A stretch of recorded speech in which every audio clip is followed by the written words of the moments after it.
With the end of Everything is Fine right at our fingertips and a second season promised to us, I, like many of you, have some questions. If you haven't read the series, go read it now. It may be a short read, but it's some of the most suspenseful, intriguing, and I'll be honest, harrowing stuff I've read on Webtoon. So go check it out if you haven't, or if you need a refresher on the series, go check out a video I posted a couple days ago. Today isn't about explaining what we know, but theorizing on what we don't and speculating on our future. So let's get into it. Now, I've gone through this series with a fine-tooth comb. I've read it and reread this series about 5 times now. And while reading, I realized that many of the questions in the first season have been answered, which is probably just good writing, right? Some things were answered directly, like what was in Charlie's basements, which was the Faraday cage, a way to block signals that connect directly to devices in your head, which makes it sound like I'm a guy that wears tinfoil hats, but now you know why they do that. Also, we know why there aren't any kids in this series, because the people in charge took them as leverage to make the citizens conform with the new world. And though we've been given some answers directly, we need to make some inferences as well. For example, the red eyes. These eyes have been around for a while now, and there have been a few theories about them, as they only appear in uncomfortable situations. Situations where the citizens aren't playing their part. And then and only then do they appear. Some have guessed some type of mind control or mind guidance, which doesn't necessarily work, since even with the red eyes, they still do and think things that don't exactly align with the people in charge. It's more like they're being monitored. If you've watched this video, I liken the red eye to a red dot on a camcorder. However, that wouldn't make a lot of sense either, since they would need to be watching them to start recording them, and if they saw some of the things that were happening or about to happen, then they definitely wouldn't be happy. The red eye is probably an indication that they're recording audio. That way, citizens could still set up Faraday cages without people watching them do it, and when they're in a Faraday cage, they wouldn't hear anything. And that necessarily wouldn't be a problem, because silence isn't a problem. And speaking of red, let's talk red status.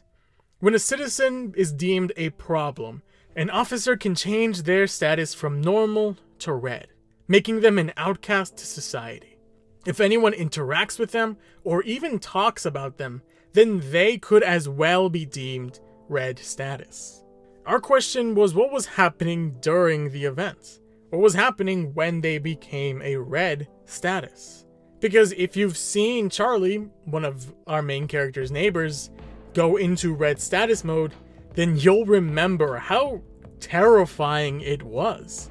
He seemingly took so much mental damage that he physically tore into his mask. I've always had some twisted curiosity when it came to this moment. What did Charlie think? What did he see? What did he feel?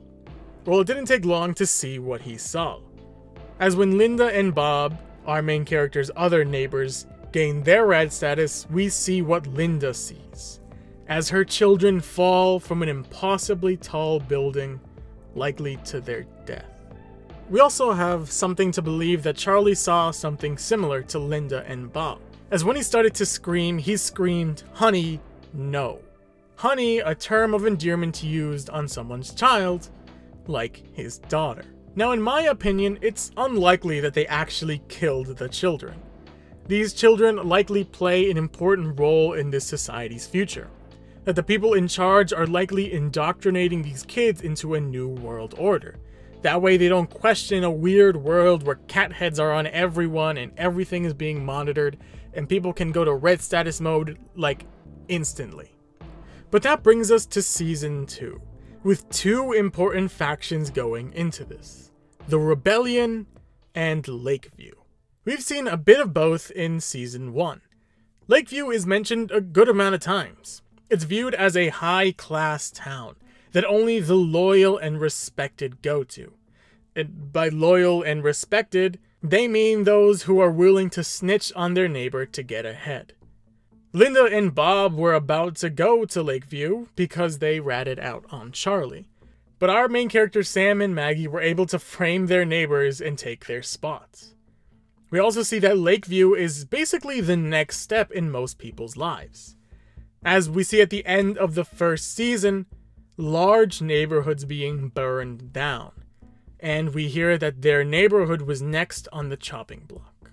We don't know a lot about Lakeview. We know that the mayor of Lakeview was the wife of Officer Tom, that police officer that got axed, or hammered, at the end of season 1, which could lead to a couple of different paths. The mayor is very clearly going to play an important role in this newest season.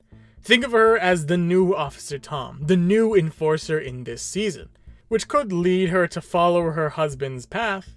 However, it could lead her to maybe be elected out of office by one of our main characters. Maggie has enough of a voice and personality to become a mayor, which I think could be a fun and interesting twist. Seeing Maggie become empowered by the system, not being entirely sure if she should change because now she has power. But I have another idea, which involves the other important faction going into season 2, the Rebellion. Comparatively, the Rebellion hasn't been mentioned as much. And there's a difference between a rebellion and people rebelling. Practically everyone is rebelling, as everyone in the neighborhood had a Faraday cage. And not even the people in power, such as the officers or even the mayor, are happy in their situation. The rebellion at this point has 2 confirmed members. Judy, that nice lady who gave Maggie a lot of aluminum foil, and also gave Charlie the book with the idea of a Faraday cage in it.